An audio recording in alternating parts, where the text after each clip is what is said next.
Can you hear me? How are you? Yes, Doing good. good, good. So I think we're alone for now, but we'll still get started and I'll save it for anyone who joins late. They can catch up later. Sure, no worries. I'm So I'm thank sure as you. people start to see it, they'll start joining. Yeah. Yeah, yeah, there you go. So first of all, I want to say thank you for taking the time, and I know it's kind of Yeah, late. thanks for inviting. Yeah, I know it's kind of late where you are. So again, thank you so much. And I see a few more people joining. Thanks so much for joining, guys. And as we go along, if you have questions for Cord, please pop them down in the comment section below, and we will pause now and again to take your questions. So thanks again for joining. And meanwhile, we'll get started. So Cord, first of all, it would be great if you could tell us a bit about your vegan journey, how you started, and how you arrived to where you are today. Sure. So for me, it's been a long journey. I've been vegan for almost 5 years now. Um, and I think the main kicker for me, I was vegetarian for 4 years before that. And I had gotten very overweight being back in the US with my parents. Like stopped playing sports, and anyways, what ended up happening was that my father had a quadruple bypass surgery, um, and was on all sorts of terrible medication, insulin, all that good stuff. And his friends recommended him a vegan diet.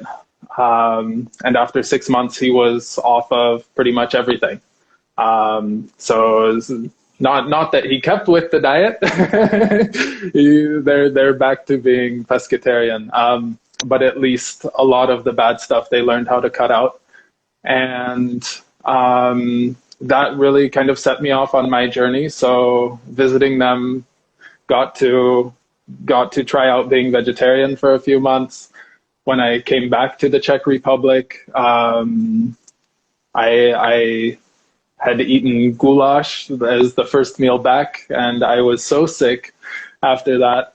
Just Yeah. after 3 months of not having eaten any meat or anything, I like for 2 3 days I just was out of it. So at that point I said I'm done, and then started really doing research. And because I was very overweight at that point, eventually did a vegan challenge, and it really stuck. So for me, I finally started losing weight, which was amazing. But on top of that, after about 6 months or so, my heart really opened up. I grew up on a farm, was eating the animals that I was spending time with every day, and yeah, it's not good for a kid. What else can I say? The cognitive dissonance, the Yeah. um, yeah. So I had something blocked inside me, and so after going vegan, definitely it opened my heart up. I was able to really feel again, which was definitely something beneficial. So for me, from those two points, yeah, it's something I'll never give up on. Something that's very close to me. I feel like it saved my life for sure. Yeah, I mean, I imagine it is confusing for you like you said, as a kid, you're taking care of animals, you have relationships with animals, you love your animals, and then somehow they end up on your plate, and it's like, whoa. So, but you almost feel, at least I think so, and I know when I was a teenager and I wanted to be vegetarian, and my inner circle was like, no, no, no, what are you talking about? And so it's like you're almost powerless. And I'm sure you were younger than I was. And so it is a confusing time for sure. So I'm just happy you continued on your journey. Yeah, no, for sure. I mean, I remember being here in the Czech Republic around 10 years ago. Um, and, the only places where you could get different types of beans other than kidney beans were at the biofood stores. Like, Wow.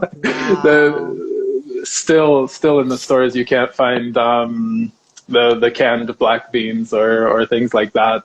So it's still slightly a challenge in comparison to the US, but yeah, I mean, it's gotten a lot better. It's a lot easier now than what it was before, and a lot more accepted.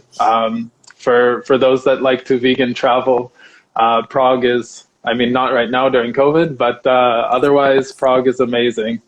I was there. I was going to wait to talk to you about this, but I was there in Prague for the first time last year in the month of May. And well, besides the architecture, which just blew me away, I'm still ranking Prague as number one. I'm telling you. Wow. I'm telling you.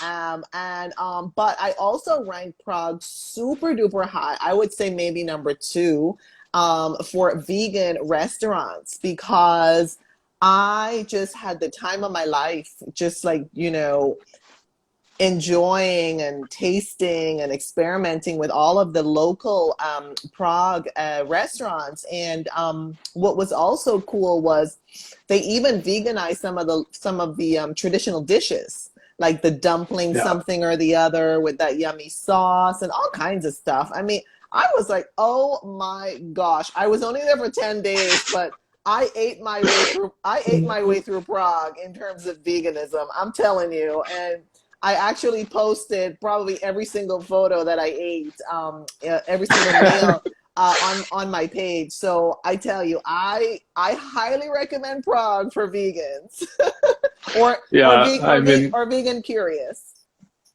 for sure.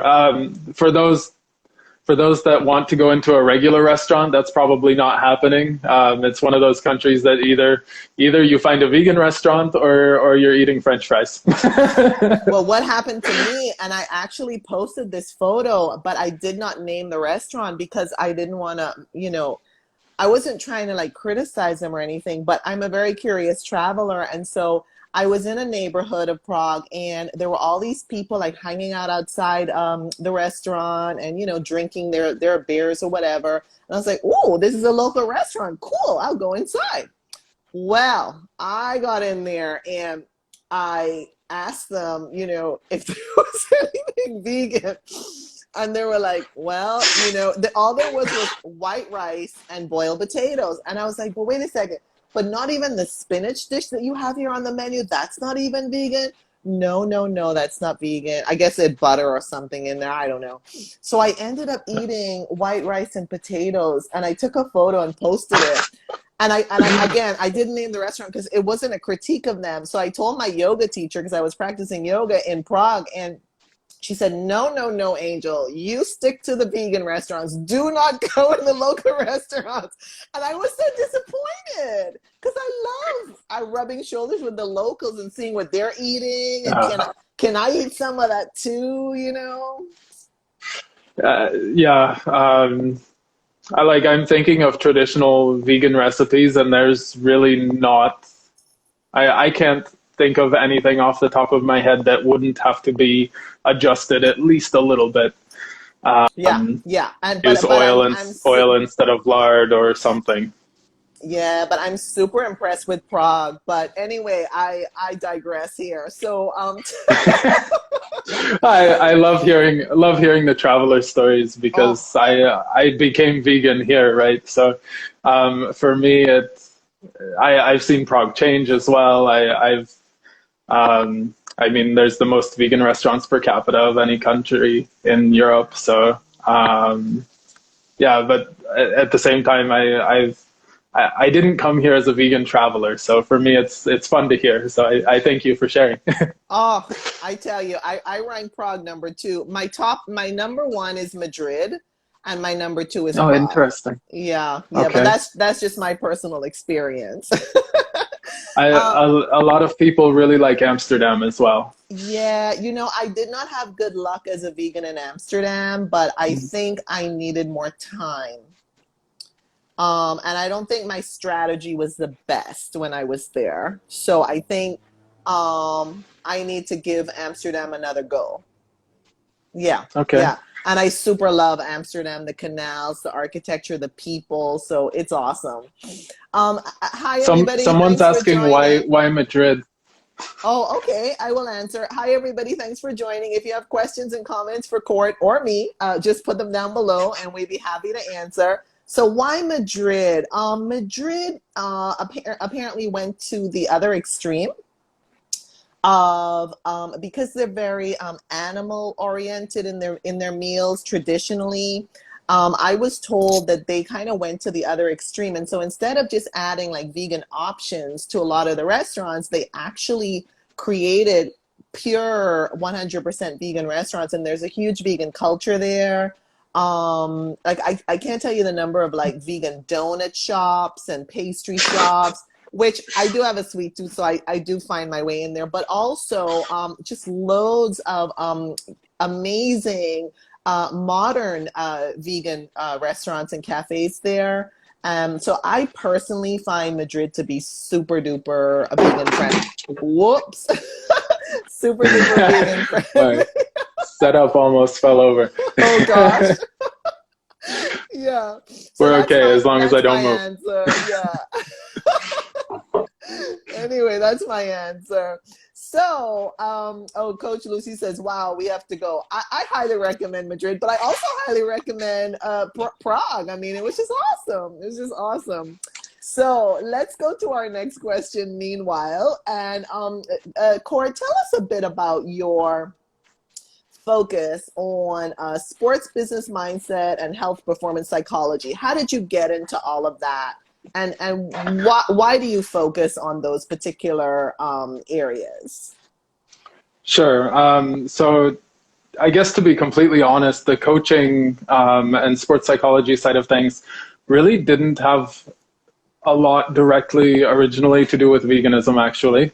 I got trained as a coach as a career path. I had been working as application support, working as a project manager for eBay, and I decided that working for a large corporation all my life wasn't going to be my thing. And I went to the Junior Olympics in Taekwondo. And I have two bronze medals from the Junior Olympics, and I have always been very close to sports. Played basketball, played American football back in the States, played basketball here as well, and so for me that world has always been close. And Europe is a bit behind the States, and the States still aren't at where it could be with the mental side of sports. So for me, it was an opportunity to dig into how can I work with athletes to take their mental game to the next level. Yeah, and really that's turned into me working with a lot of also business people and people looking for what to do with their career path or how to get rid of anxiety. I got trained in acceptance commitment therapy as well in London. A great course with Ross McIntosh, and I can't remember the other instructor's name. In any case, that's an amazing therapy style where it's all about really kind of connecting with yourself, being able to accept things and commit to a direction, commit to something deeper, more important than goals. Like obviously goals are important, but finding your values, where you want to go in life. Maybe I can give an example of what that is. So in sports, say you have someone preparing for the Olympics, and a month before they go, they have an injury that takes them out of it. What happens to that person mentally, psychologically? They're just They're destroyed. They're done. shattered. They're just shattered. They're demotivated. Yeah. You look at a lot of these. I take the NBA as a good example. A lot of the major stars, they're more concerned than winning a game, winning a title. It's about being the best player or best maybe defensive player, being the best teammate.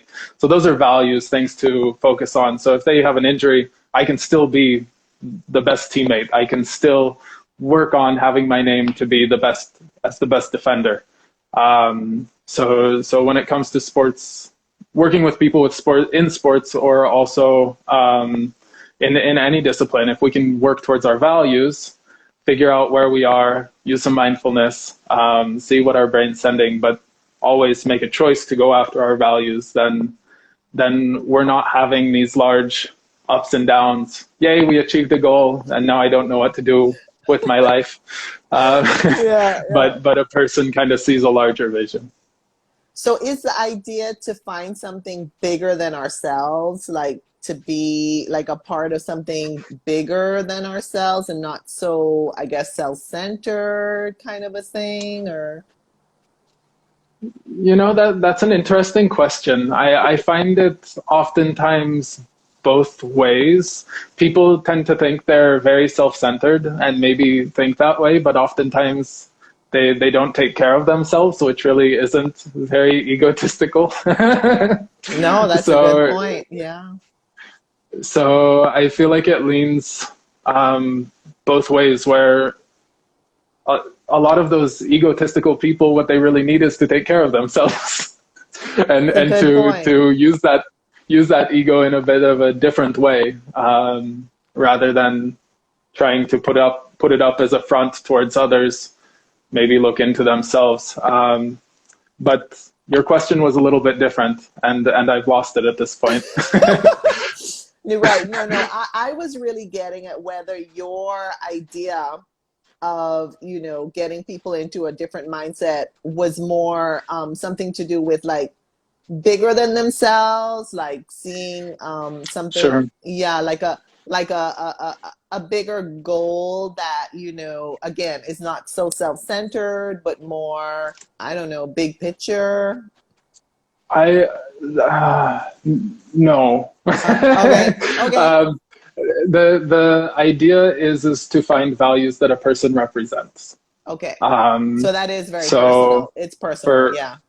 Exactly. So for me, that can be respect, that can be love, that can be attention to others, listening. That can be, yeah, whatever values a person may have. Gratitude is a huge one. I think everyone should have some some added gratitude in their life. None of us have enough of that. So for me, it's those things. Where a person says, I'm going to represent these things in my daily life, spend some time on them every day.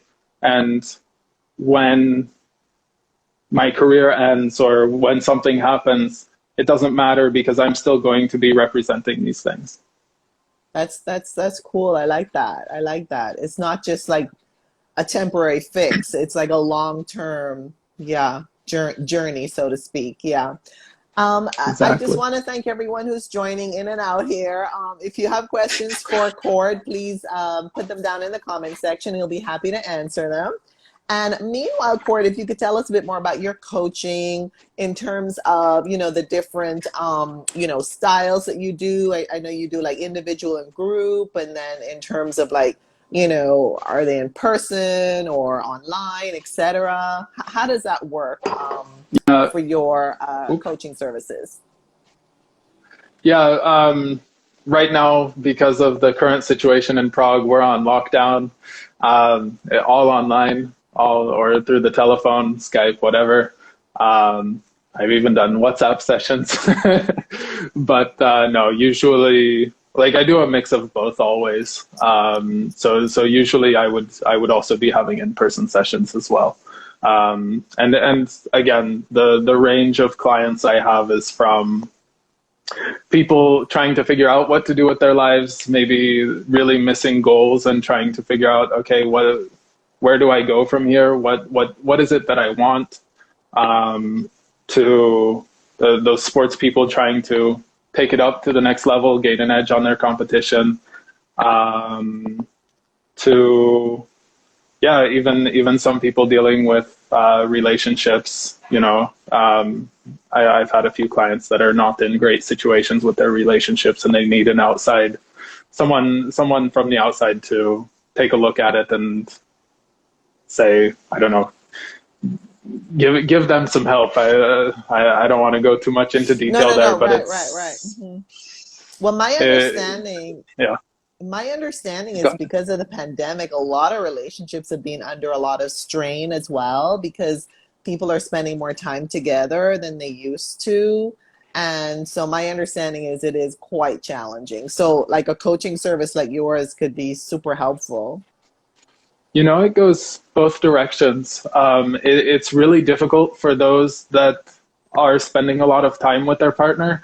It's also really difficult for those who were in the process of looking for someone, Yes, and yes. their dating life kind of died. Due to, yeah. So it's interesting to hear from clients. Like, yeah, I was supposed to have three first dates this week, but everything's canceled, and now I'm afraid that they'll cancel all, that they won't come back to me or whatever. So Yeah. it's great to see progress, though. People that are nervous around maybe the opposite sex actually getting out there and going on first dates. That's obviously amazing to see. So are you encouraging them to like do like video chats for dates, kind of like online dates, or are people not too big on that?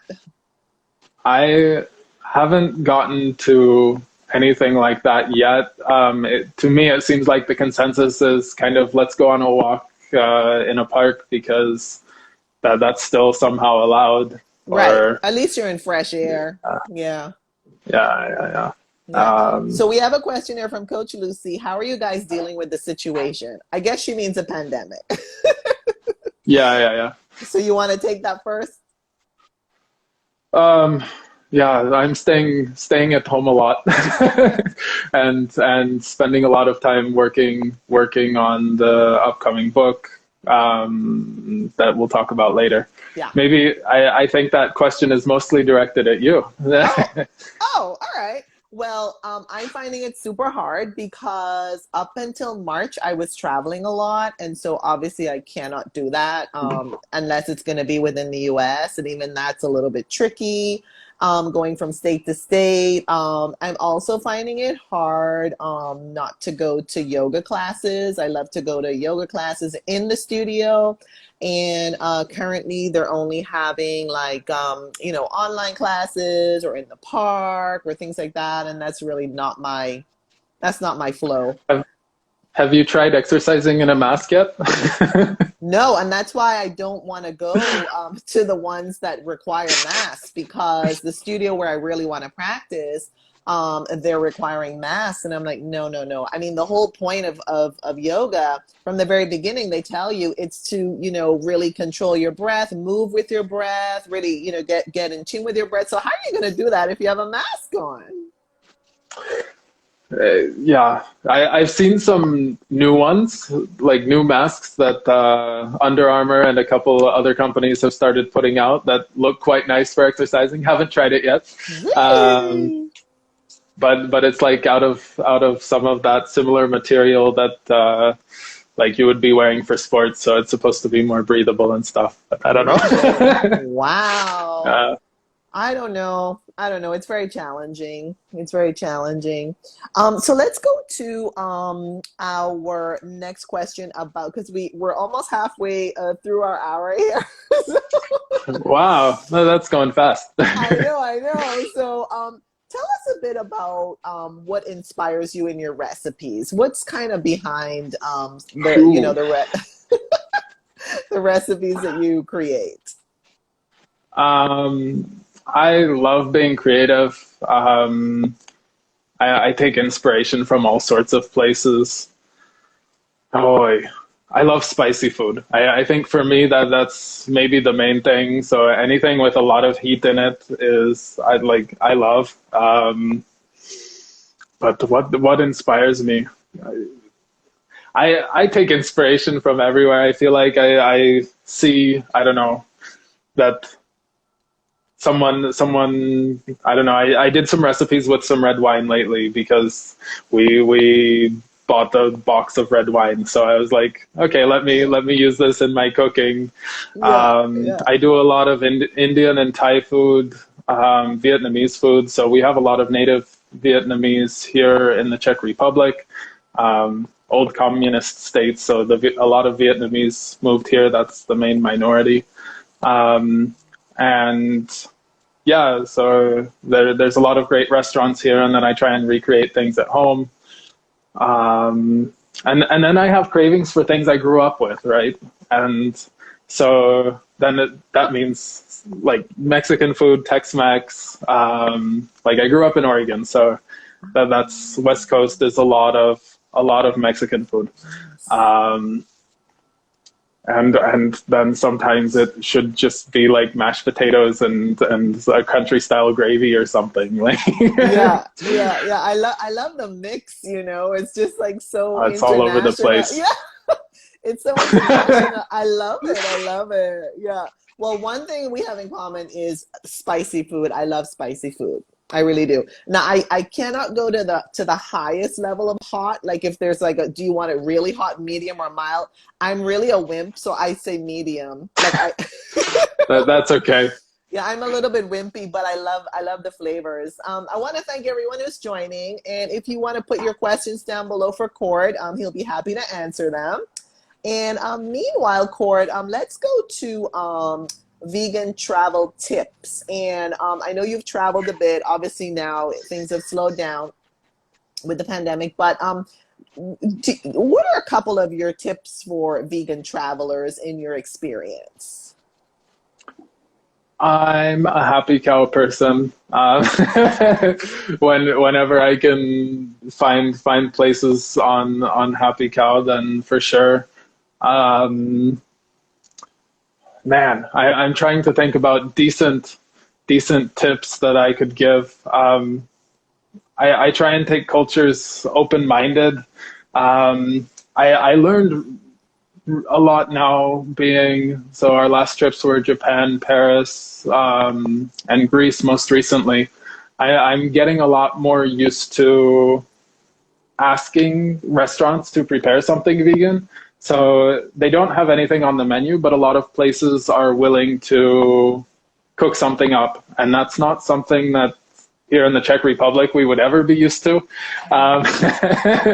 Like that's not really something that happens here normally. But when we get out, it's something that places are much more willing to accommodate. So yeah. And vegan isn't a completely unknown term for the most part. Japan was tough. Japan was a little harder.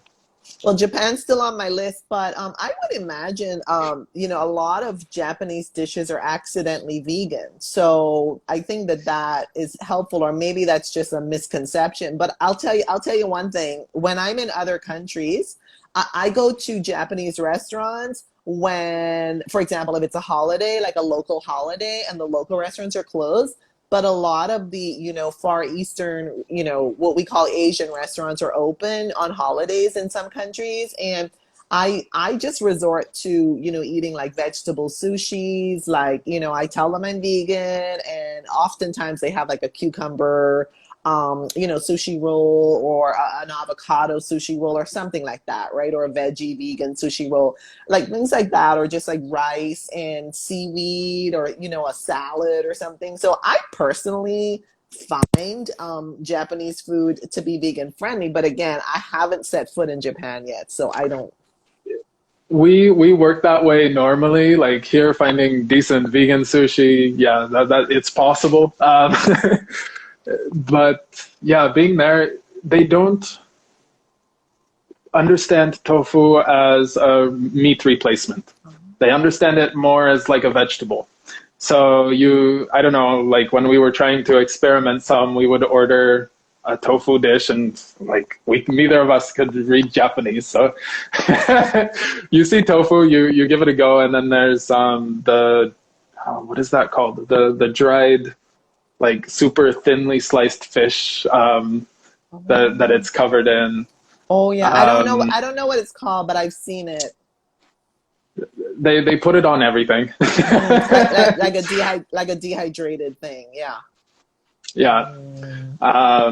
So there's those kind of things or like getting ramen that has a vegetable stock instead of a bone stock. That's also a tough one.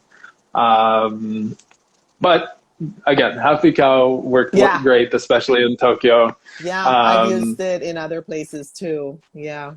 Hmm. so and yeah, Google wasn't as great. So, Yeah. but yeah, when you're in a country where the language is completely foreign and you want to get out and get adventurous, then you just understand that sometimes it's going to be a surprise, and I'm going to be picking things off, Yeah. Yeah. That's and true. yeah. Yeah, that's true. I just want to thank everyone who's joining. And if you have questions for Cord, please pop them down in the comments below and he'll be happy to answer them. And so, meanwhile, Cord, tell us about your books. What's going on with your books, the one you already have and the one that's coming? So I nothing's out yet. I have some free parts of the upcoming book that are out. But yeah, towards the end of November, early December, I will be launching the first book. And so I've called it Own Your Story.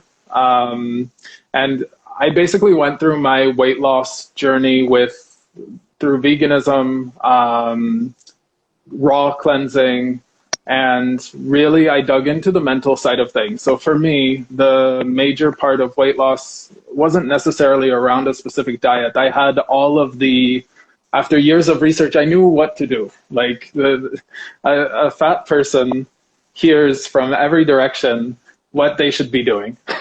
Like I can guarantee that there's a lot of people that are overweight out there that know the bad habits that they have. So for me, I spent more than half the book really digging into how do we deal with our emotions? How do we deal with the guilt cycles? How do we take an image of ourselves that is overweight and turn it into this is who I'm going to be, and believing in that. So yeah, for me, a large part of it is the mental side. Then another large part of it is the emotional side. And I go through my own personal stories. So there's a lot of stories from the U.S. there. I was a 10-year-old kid that was eating steak and eggs for breakfast 3 times a week and was eating meals larger than my father, who was overweight.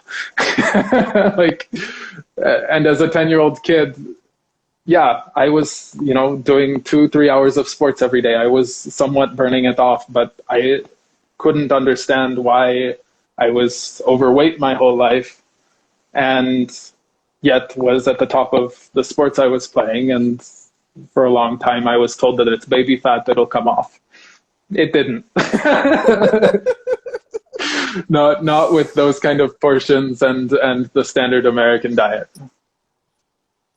I can really relate to that because I was called chunky and chubby and all kinds of names that are equivalent to that. And it was when I turned 11, when I went into, the next grade, that I was like, oh, okay, that's enough of that. I have to get control of my eating. But I had kind of become, it was kind of like a bit of entertainment for people around me, like to see how much I could eat. So they would like almost encourage me and make me think it was funny that that I had such a big appetite, as they would say. I was overeating, but they would say, oh, you have such a good appetite, Angel. Oh my goodness. And it would be like a spectacle. So I can relate to what you're saying, like in terms of, being like a 10-year-old and being chunky and chubby and overweight, and it's just really confusing. It is. And a person goes through those strange waves of, as a child, oh, they eat so well when it's still acceptable to be overweight. They're so good at eating. They eat everything. They're so good at the table. They never say no to anything.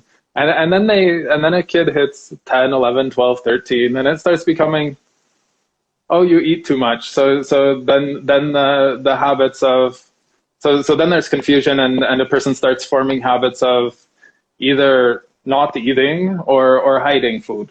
Going to the fridge and eating meals when no one's around. And that's really where dangerous habits start to form. Either really negative things like anorexia, bulimia, or it can really go the other way with guilt tripping oneself and going through those cycles of binge eating. And that's where I was for quite a few years until I got out of that environment. Yeah, So yeah, it's a confusing time. And it's so awesome that you are telling your personal story because first of all, it's going to be authentic. It's going to come through as authentic. It's not like you're like, making it up or imagining. I mean, this is your firsthand experience. Yeah, I know. I'm just saying yeah. like it's your firsthand experience. I think that is super powerful and I think it's going to be extremely helpful for people because I am actually now losing count of the number of people who have had some type of eating, you know, we call them Disorder. disorders, abnormality, et cetera, swinging from one side to the other, either overweight or underweight. It's so prevalent. It's so common. So I think that, your story will be super helpful. Thank you. I hope so. I'm going to be definitely grateful to anyone who's willing to buy it, willing to read it. And yeah, I think my story is hopefully interesting, coming from a farm in the U.S. to a big city in Europe, and going through those different phases. I moved to Europe when I was 15 as an exchange student. So my even those shocks, like when a person's 15 and is completely shocked into a new culture, and then even worse was going back. But that's where That's amazing. So you had culture shock going back home. it's called counterculture shock, I and love that. most most exchange students experience that much worse than going to a new country. Well, Um, it happened to me when I went to college and I went back home, and it was like I felt like a little bit like an alien. Like I couldn't really relate to certain things anymore, and like, well, oh my gosh, I was doing this all the time, but now it seems really weird. yeah, I mean, my entire high school had, I don't know, 1,000 people. The town, like I grew up outside of the town, but the town within the city limits has something like 8,500 people. Um, Super small. so super small. So for them talking about a different state, California is a different world for them. Um, you laugh, but it's the truth, and Yeah. so if I said Czech Republic, I was happy if they didn't say Chechnya, and That's I just like another planet. Come on now. That's another exactly. planet. Yeah. And I was a rebel. I came back with long hair, and this was, long time ago. Long hair. I was wearing the like football players headbands, like the European soccer players wear, Oh and yeah, in a farm town in the U.S. Like I got a lot of ridicule. I think it was my English teacher in my senior year. He asked me, or he told me after 6 months that my English is really good for a foreigner. Oh my gosh. So, But I will say I think you have picked up an accent in your English. oh, most definitely. Okay, because I My was thinking like it and I was like, wow, I can hear an accent in his English, and that's not West Coast at all. no, I mean Oregon's quite neutral, but my Oregon accent that I grew up with is long gone. Unfortunately, I speak fluent Czech. Most of my clients, we do our therapy or the sessions in Czech. So yeah, for me, I've it's lost. Once a person is trilingual, it gets hard to keep that nice home style accent.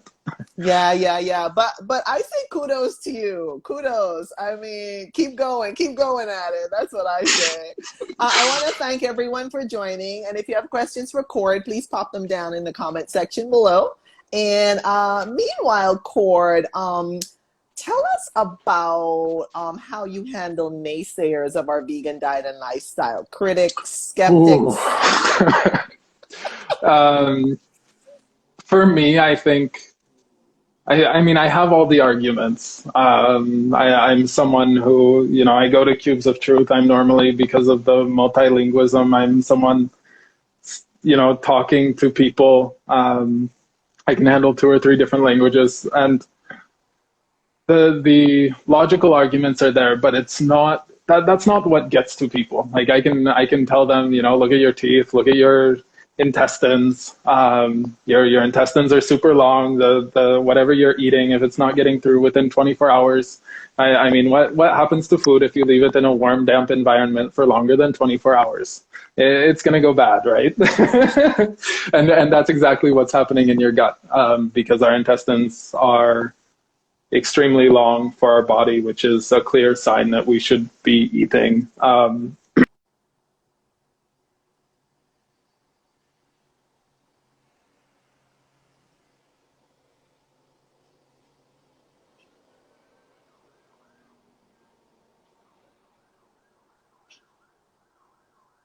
Oh, hello. You're here. You're back. Okay, I lost you there for a second. Yeah. Um, where was I? Anyways, so the logical arguments are there, but that's not what leads people to really changing or um, wanting to change their lifestyle. So for me, it's normally around just proving that I'm a happy person on this lifestyle, that I'm living my life, that I'm much healthier, have more energy, and just to talk about it. Um, I still try and, like, whenever possible, if I have team or colleagues want to go out for lunch or something. Normally they let me pick the restaurant, so I find some place that's going to be suitable for everyone. And I've seen people in the past, former colleagues and things, who were vegan, who started refusing to go to team lunches because they couldn't watch how other people are eating dead animals, which I fully understand if that's an issue, but it's not a great way to lead others to veganism. Oftentimes, I would say 9 times out of 10, whatever I order is going to be better than whatever they ordered. So, It's true. It's true. uh, And a lot of times they're really curious and they want to order vegan meals too. And they're like, oh my gosh, it tastes way better than I thought it would. yeah, but I do have a funny story about this. Would have been about 2 years ago with my team with eBay. We went to a super fancy restaurant, and they said, yes, we'll have a vegan meal and whatever. And I literally got two carrots on a plate, and they were like, yeah, like two large carrots on the plate and with some, I don't know, jam and whatever. But that was the food, and so and those were the best carrots I'd ever eaten. But I love I love it. but it was a running joke for a long time, for sure. That I am in that oh, you're shock. going to have your carrots. I am in shock because I thought you were going to say, oh, they had a salad, like at least, they made an effort for a salad, but they didn't even go that far. It's one of those wannabe fancy, like, super fancy restaurants. So the meals are overpriced, and they're doing those plates of, let's just take carrots and do something amazing with carrots, and they did. But That's amazing. normally that's something that would offend a vegan rather than. Well, because a lot of people have said this to me too. They're like, "Oh, you guys eat rabbit food," and of course, we know that rabbits eat carrots, right? Or you guys only eat lettuce, right? So, I mean, give me a vegan that makes a salad over someone who doesn't eat salads regularly any day. that's gonna Like, be a salad out of this world. I mean, vegans make the best salads. Let's face it. for sure, because we're not putting dead animals on it, and cream, covering it in a cream-based sauce, and there's more than just lettuce in our salads. Exactly. So we have a little over 10 minutes left, Cord. So tell us what you would say to new vegans, vegan curious people who are, interested in starting their journey. What are some of the tips you would give them, advice you give them? For me, the first tip, the first piece of advice is to forgive yourself, to really do your best to accept that everything you did to this point was completely okay, and that you're going to make mistakes. So if you're starting out, and that goes for really any new lifestyle change, it's okay to make mistakes, but don't let that don't let a small mistake or a stumble get in the way of the larger goal. Um, so for me, I'm hearing something funny. Um, for me, that's I'd say that's number one. Um, Other than that, try and dig into cuisines that where they have a lot of native food. So I see a lot of vegans going the route of let me buy every single frozen vegan product I can from the store. All of the pre-made falafels, the pre-made veggie steaks, and all this stuff. You're probably going to have a tough time digesting that kind of thing if you're not used to it, because there's a lot of gluten in it oftentimes. B, it's really not good for you. But it's Like, a lot of being honest. process. Yeah, it's very processed. Yeah, It's stripped out a lot of the nutrients. Yeah. exactly. So for a busy lifestyle or for students, I get why they do that. But if you can jump into like a vegan diet, really at the base of it can be really, really cheap if you want it to be. Um, you know, Tofu here, and I think in the US there was a phrase that tofu was like the poor man's meat. Um, I've heard that before somewhere, but no, Yeah. like here a block of tofu is like $1. Yeah. It's Yeah. super cheap, and Yeah. and then to go with whatever. So I look at Indian food, I look at traditional Mexican food. They didn't introduce meat into their diet until very late. Um, and It's a good yeah, point. and then a lot of the traditional Chinese food is also plant-based. So for me, it's to dig into those things that are easy to make, and traditional cuisines that already have it kind of built in, and then move from there. Then you can start getting into, I don't know, making your homemade tofurkey or whatever. My Yeah. mom sent me a recipe, and I was like, man, I'd much rather just make a curry. Oh my gosh, that is so cute. Now, Cord, you have a question. I believe it's in Czech, so I'm going to leave that to you. Yeah. I saw that earlier. I think it was about what's the favorite spice to use. Maybe I'll let you take that first. What's your favorite spice to use while you're cooking? I love spices. I have many, many spices. Now, first of all, I use organic when I'm purchasing them myself. Now, when I'm in a restaurant, I don't know what the heck is in there in terms of is it organic or conventional. So my first thing is I use organic spices. I love spices like turmeric, cayenne, and then cayenne goes with black pepper to kind of, enhance the benefits.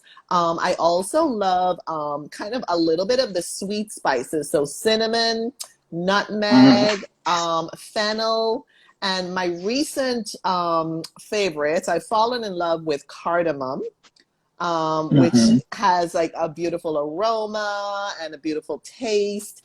And then finally, I really love the herbs or herbs. In other words, thyme, rosemary, basil.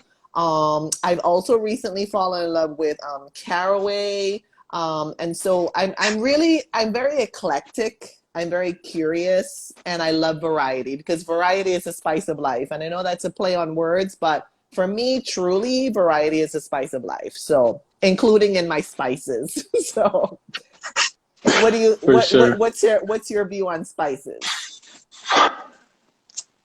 I love spices. I mean, you said turmeric, and the first thing that popped in my head, I have a bucket like that's like that big of turmeric, and now I'm down to about a quarter of it left. So Yeah, yeah, yeah, yeah. that's necessary for any kind of good tofu scramble.